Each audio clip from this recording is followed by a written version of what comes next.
I have a long list of names and emails that I would like to split into multiple lists. To do that, I will use indirect function. So what is indirect function doing? So in case I just refer to some cell like this, it will show me the value that is in that cell.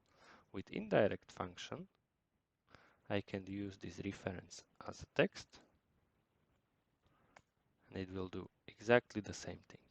So I will use it because I will be working with some texts here. So instead of value 4 for this row, I will use row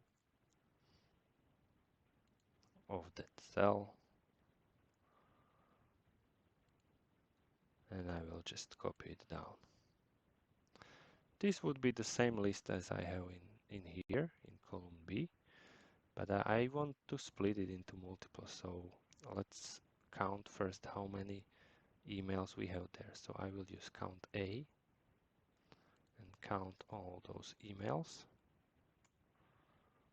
It's 100 emails there, and let's put here how many lists I want to create. So let's say 6. So now I will divide this amount with 6. I don't want any decimals there, so I will round it. Round up with 0 digits.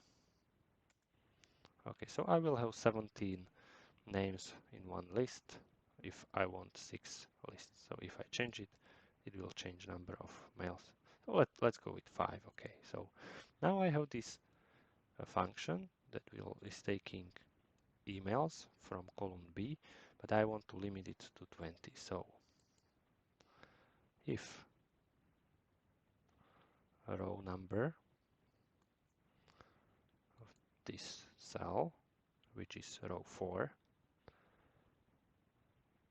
minus 3, because I want to exclude this first 3, is more than should be males in one list, which is here, then I want it to be blank. Otherwise, let's use this indirect function. Now when I will copy down this formula, it will show me only those 20 names.